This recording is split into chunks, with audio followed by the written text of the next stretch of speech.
এইমাত্র তারেক রহমান জামায়াতে আমিরের বাসায় গিয়ে ভয়ঙ্কর বিপদে পড়ে অসংখ্য নেতাকর্মী আহত হয়েছে। দর্শক দেখতে পাচ্ছেন তারেক রহমানের গাড়িটি জামাতে আমিরের বাসায় ঢুকেছে, তারপরে কিন্তু ভয়াবহ বিপদে পড়ে এই জামাতে আমিরের পরিকল্পনায়। এদিকে এই মাত্র তারেক রহমান জামাতে ইসলামী আমিরের বাসায় গিয়ে কঠিন বিপদের মুখে পড়েছে। বিএনপি কর্মীরা সেইখানে অসংখ্য আহত হয়েছে, জামাত কর্মীরা তাদের পরিকল্পনা বাস্তব করে। জামাত আমির ডক্টর শফিকুর রহমানের সঙ্গে দেখা করতে তার বাসভবনে পৌঁছেছেন বিএনপি চেয়ারম্যান তারেক রহমান। এই মুহূর্তে বসুন্ধরা আবাসিক এলাকায় আছেন সহকর্মী শাহিন আলম, সরাসরি যাচ্ছি তার কাছে। এই মাত্র বিএনপি চেয়ারম্যান তারেক রহমান জামাত ইসলামের আমির ডক্টর শফিকুর রহমানের বাসভবনে পৌঁছেছেন। তিনি 20 মিনিট আগে তার বাসভবন থেকে রওনা দেন বিএনপি চেয়ারপারসন তারেক রহমান, এবং এই মাত্র কিছুক্ষণ আগে 2 মিনিট হলো তিনি জামাত ইসলামের আমির ডক্টর শফিকুর রহমানের বাসভবনে এসে পৌঁছেছেন। এখানে ওনার ব্যক্তিগত নিরাপত্তা বাহিনীরা কিছুক্ষণ আগে থেকে। নির্বাচনে বিরাট বিজয় পেয়ে স্বভাবতই আনন্দে আত্মহারা বিএনপি। 17 বছরের না পাওয়ার আক্ষেপ, বঞ্চনা, হাহাকারের সমুদ্র যেন ভরে উঠছে পূর্ণতায়। অতি দ্রুত কেউ কেউ নাকি আবেগ ধরে রাখতে পারছেন। ডক্টর ইউনূস সরকার গত 18 মাস পুরো জাতিকে যে একটা শ্বাসরুদ্ধকর অবস্থায় রেখেছিল, এই ব্যক্তি বিদায় নেওয়ার আগ মুহূর্ত পর্যন্ত জামাত ইসলামের আমিরের সঙ্গে সাক্ষাৎ করতে রাজধানীর বসুন্ধরায় তার কার্যালয়ে গেছেন বিএনপি চেয়ারম্যান তারেক রহমান। তারেক রহমান জামাতে ইসলামী আমিরের বাসায় গিয়েছেন, সেখানে গিয়ে কঠিন বিপদের মুখে পড়েন এবং জামাত কর্মীরা তারা তাদের প্রতিশোধ নেয়। দর্শক শ্রোতা, নির্বাচনে জামাতে ইসলামী বিশাল পরাজয় হয়েছিল এবং সেই পরাজয়কে কেন্দ্র করে সারা দেশেই জামাতে ইসলামী কর্মীরা আন্দোলন করতেছে, তাণ্ডব করতেছে। আজকে তারেক রহমান যখন জামাতে আমিরের বাসায় যান, ঠিক তখনই রাস্তায় নতুন একটা পরিস্থিতি তৈরি হয় এবং তারেক রহমান সেইখানে অনেক কথা বলেন। জামাতে আমির এবং তারেক রহমানের মধ্যে কি কি কথা হয়েছে সেইটাও দেখতে পারবেন এবং তার বাসার সামনের পরিস্থিতি দেখতে পারবেন। আসুন আমরা কথা বাড়াবো না, আমরা সরাসরি ভিডিওর মূল আলোচনা চলে যাব।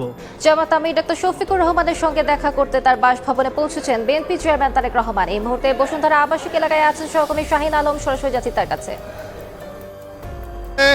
বিএনপির চেয়ারম্যান তারেক রহমান তিনি আমির জামাত ডক্টর শফিকুর রহমানের বাসায় এসেছেন এবং তাকে সঙ্গে বহনকারী তার যে সিএসএফ যে সদস্যরা তারাও এর মধ্যে এসেছেন। এর মধ্যে যে গাড়ি বহর আমরা দেখতে পাচ্ছি, সেই গাড়ি বহর ইতিমধ্যে বাসায় ঢুকেছেন। বিকেল সন্ধ্যা নাগাদ কিন্তু আমির জামাত তিনিও আসলে তখন থেকে তিনিও বাসায় আছেন। বাহিরে গণমাধ্যম কর্মীরা অপেক্ষা করছেন। রাজনীতিতে এটি অন্যরকম একটি অধ্যায়, অন্যরকম একটি মাইল ফলক। আমরা জানি যে ত্রয়োদশ জাতীয় সংসদ নির্বাচনে বিএনপি নিরঙ্কুশ বিজয় পেয়েছেন। 212টি আসন নিয়ে তারা সরকার গঠন করতে যাচ্ছেন। এরই মধ্যে ধাপে ধাপে এবং মন্ত্রীদের শপথ আগামীকাল অনুষ্ঠিত হবে। তার আগের রাতে বিএনপি চেয়ারম্যান তারেক রহমান তিনি বিরোধী দলীয় নেতা জামায়াত ইসলামের আমির ডক্টর শফিকুর রহমানের বাসায় এসেছেন। এটি এক ধরনের রাজনৈতিক শিষ্টাচার। এই শিষ্টাচারের দেখাচ্ছেন তিনি। জামাতের আমিরের বাসা থেকে তিনি পরবর্তীতে 11 দলীয় জোটের আরেকজন নেতা জনাব নাহিদ ইসলাম, তার বাসায়ও তিনি যাবেন। আমরা যতদূর জানতে পেরেছি যে তারেক রহমান তিনি জামায়াত আমিরের সঙ্গে আসলে রাজনৈতিক সৌজন্য সাক্ষাৎ তিনি করবেন এবং আগামীর যে বাংলাদেশ সেটি বিনির্মাণে শফিকুর রহমানকে সঙ্গে নিয়ে আগামীর রাজনীতিতে সবাই মিলেমিশে দেশটা গড়ার প্রত্যয় তিনি ব্যক্ত করবেন। যদি বলি, কিছুক্ষণ আগে তিনি তার গুলশানের নিজ বাসভবন থেকে রওনা হন। তার পরবর্তীতে তিনি গুলশানের দলীয় কার্যালয়ে যান। সেখান থেকে তিনি এই জামাত আমিরের বাসার উদ্দেশ্যে রওনা হন। ঠিক কিছুক্ষণ আগে আমরা দেখাচ্ছিলাম, কিছুক্ষণ আগে এসে তিনি কিন্তু এই বাসায় প্রবেশ করেছেন। বাসায় ইতিমধ্যে জামায়াতের আমির রয়েছেন, তারা সৌজন্য সাক্ষাৎ করবেন। সৌজন্য সাক্ষাৎ শেষে তিনি বেরিয়ে যাবেন, নাহিদ ইসলামের বাসার উদ্দেশ্যে তিনি বেরিয়ে যাবেন। যদি বলা যায় অতীতের বাংলাদেশের যে রাজনীতি, সেই রাজনীতিতে কিন্তু এমন দৃশ্য খুব একটা চোখে পড়েনি। তবে এই নতুন ধারার যে রাজনীতি, আসলে 24 পরবর্তী সময় জুলাই আন্দোলনের যে স্পিরিট, সেই স্পিরিট হচ্ছে যে সবাই একসঙ্গে এগিয়ে যাওয়া, একসঙ্গে দেশকে বিনির্মাণ করা, সেটির একটি অনন্য বার্তা বা অনন্য নজির স্থাপন করলেন বিএনপির চেয়ারম্যান তারেক রহমান। তিনি বিপুল সংখ্যক আসন নিয়ে জয়ী হবার পরেই তিনি আসলে এই উদ্যোগটি গ্রহণ করেছেন। নিজ থেকেই তিনি শফিকুর রহমানের বাসায় তিনি নিজ উদ্যোগী হয়ে তিনি এসেছেন। এর আগেও আমরা দেখেছি যে নির্বাচন পরবর্তী সময় বাংলাদেশের বিভিন্ন জায়গায়ও আমরা একই ঘটনা দেখেছি। বিভিন্ন আসনে বিএনপি সহ তার যে জোট রয়েছে সেই জোট থেকে যারা জয়ী হয়েছেন এবং যারা পরাজিত হয়েছেন তাদের বাসায় গিয়েছেন, এবং জামায়াত ইসলামের পক্ষ থেকে জামায়াতের যেসব নেতারা জামায়াত জোট থেকে বিজয়ী হয়েছেন তারা আসলে তাদের যে প্রতিপক্ষ বিএনপির সেই নেতাদের বাসায় গিয়েছেন। রাজনৈতিক একটি সৌহার্দ্য কিন্তু এরই মধ্যে ফুটে উঠেছে, এবং আমরা দেখেছি যে এই যে ত্রয়োদশ জাতীয় সংসদ নির্বাচন সেটি একটি উৎসব মুখর পরিবেশের মধ্য দিয়ে এই নির্বাচনটি অনুষ্ঠিত হয়েছে। এই নির্বাচনে আমরা দেখেছি ভোটারদের উপস্থিতি, স্বতঃস্ফূর্ত ভোটারদের উপস্থিতি ছিল, সেই উপস্থিতির মধ্যে দিয়ে সেই নির্বাচনটি অনুষ্ঠিত হয়েছে, এবং যে নেতা ভোটারের উপস্থিতি এবং কোনো ধরনের বিচ্ছিন্ন ঘটনা ছাড়াই এই নির্বাচনটি অনুষ্ঠিত হয়েছে। তো এই ছিল আমার কাছে জামায়াতের আমির এবং বিএনপি চেয়ারম্যান তারেক রহমানের যে সৌজন্য সাক্ষাৎ, সেখান থেকে তার সর্বশেষ খবর। নির্বাচনে বিরাট বিজয় পেয়ে স্বভাবতই আনন্দে আত্মহারা বিএনপি।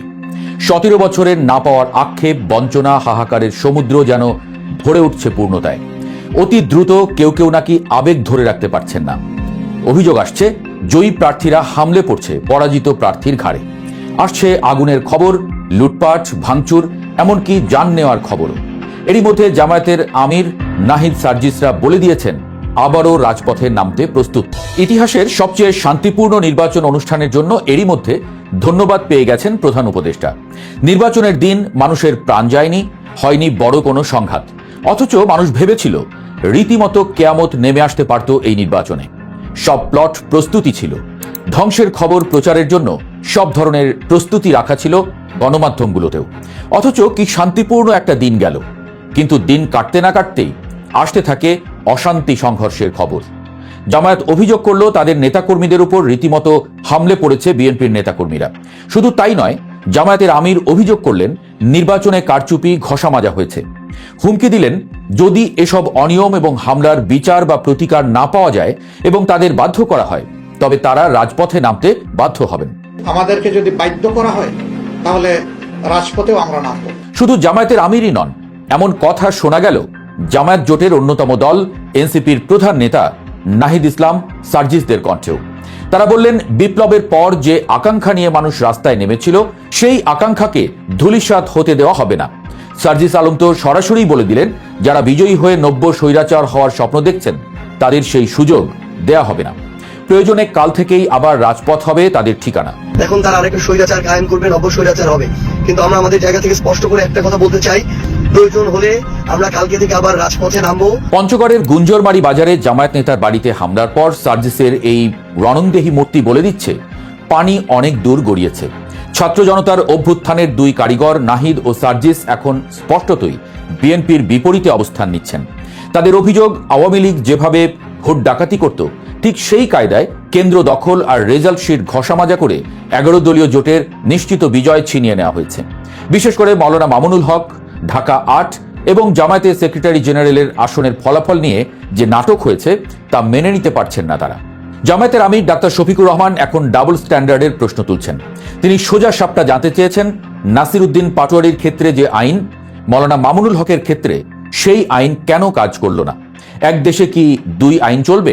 নাসির উদ্দিন পাটোয়ারির ওখানে যে কারণে অন্য একজন প্রার্থীর পক্ষে ব্যালট অ্যাকসেপ্ট করা হয়েছে, ঠিক একই কারণ বিদ্যমান থাকা সত্ত্বেও মৌলানা মামুনুল হক সাহেবের পক্ষে এটা অ্যাকসেপ্ট করা হয়নি। তো এক দেশে কি দুই আইন চলবে? ঢাকা 15 আসনে 20,000 ভোটে এগিয়ে থেকেও ফলাফল না পাওয়া কিংবা ঢাকা 17 আসনে রেজাল্ট শিটে ওভার রাইটিং করে 5,000 ভোট কমিয়ে দেওয়ার যে অভিযোগ জামায়াত তুলেছে তা যদি সত্যি হয় তবে এই নির্বাচনের গ্রহণযোগ্যতা বড় ধরনের প্রশ্নের মুখে পড়বে। ডক্টর ইউনূস সরকার গত 18 মাস পুরো জাতিকে যে একটা শ্বাসরুদ্ধকর অবস্থায় রেখেছিল, এই ব্যক্তি বিদায় নেওয়ার আগ মুহূর্ত পর্যন্ত স্বাধীনতা বিরোধী শক্তির, মুক্তিযুদ্ধ বিরোধী শক্তির আস্ফালন আমাদেরকে দেখতে হচ্ছে এখনো পর্যন্ত। আপনারা হয়তো অনেকেই জেনেছেন যে রোববারও বঙ্গবন্ধুর স্মৃতির উদ্দেশ্যে শ্রদ্ধা জানাতে গিয়ে ধানমন্ডির 32 নম্বর থেকে 2 জনকে আটক করা হয়েছে। তাদের মধ্যে একজন হচ্ছেন ঢাকা বিশ্ববিদ্যালয়ের সমাজবিজ্ঞান বিভাগের অধ্যাপক আকম জামাল উদ্দিন। আরও একজন রয়েছেন, তিনি কুমিল্লা থেকে এসেছিলেন, একজন নারী, তিনিও শ্রদ্ধা জানাতে এসেছিলেন। তাদের সাথে আরও বেশ কয়েকজন ছিল, তাদেরকে আটক করা হয়নি। এই দুজনকে পুলিশ ধস্তাধস্তি করে আটক করে থানায় নিয়ে যায়। নির্বাচনোত্তর বাংলাদেশে মানুষের বিশ্বাস জন্মেছে যে ডক্টর ইউনূস সরকারের মবের রাজত্ব শেষ। খুব স্বাভাবিকভাবেই মানুষ মনে করতে শুরু করেছিল যে এখন থেকে সম্ভবত মুক্তিযুদ্ধের কথা বুক ফুলিয়ে বলা যাবে।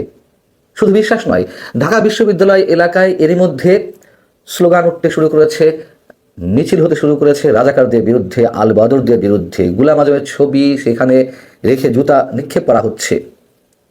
এবং এটাও তো বাস্তবতা যে নির্বাচনে সংখ্যাগরিষ্ঠতা পাওয়ার সঙ্গে সঙ্গে সেই দলের অধীনেই মোটামুটি প্রশাসন চলে যায়।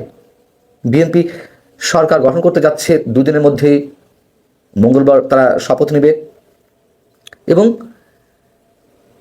তারেক রহমানও তো নির্বাচনী প্রচারণা কিংবা তারও আগে থেকে দেশে ফেরার পর থেকে তিনি বলে আসছেন যে ৭১ হচ্ছে আমাদের ভিত্তি, মুক্তিযুদ্ধকে বাদ দিলে বাংলাদেশের অস্তিত্ব থাকে না, আর বঙ্গবন্ধুর নাম বাদ দিলে মুক্তিযুদ্ধের অস্তিত্ব থাকে না, সেটিও তো একটি প্রশ্ন। সেই বঙ্গবন্ধুর স্মৃতি উদ্দেশ্যে মানুষ এখনো শ্রদ্ধা জানাতে পারবে না, বঙ্গবন্ধুর নাম উচ্চারণ করতে পারবে না। তার মানে কি এদের দিন এখনো শেষ হয়নি? কারা এখনো উৎপিতা আছে? ইউনূস সরকারের এই যে একজন উপদেষ্টা ছিলেন সাবেক ছাত্র সমন্বয়ক আসিফ মাহমুদ সজীব ভুঁইয়া, 2025 সালে 5 ফেব্রুয়ারি যখন বুলডোজার দিয়ে মুক্তিযুদ্ধের অন্যতম স্মারক, অন্যতম নিদর্শন ধানমন্ডির 32 নম্বর বাড়িটি বুলডোজার দিয়ে গুড়িয়ে দেওয়া হলো, ঠিক তার আগে ওই দিন এই আসিফ মাহমুদ সজীব ভুঁইয়া তার ফেসবুক পেজে স্ট্যাটাস দিয়েছিলেন উৎসব হোক। তার মানে তার আগে থেকেই ঘোষণা দেওয়া ছিল। ঢাকা ৮ আসনে পুনরায় ভোট গণনার জন্য নাসিরউদ্দিন পাটোয়ারী ইসিকে সরাসরি লিখিত অভিযোগ করেছে, যেখানে তিনি উল্লেখ করেছে মির্জা আব্বাস সাহেব ও তার দলের নেতাকর্মীরা, তার পরিবার সবাই একত্রে ভোট কারচুপি করেছে।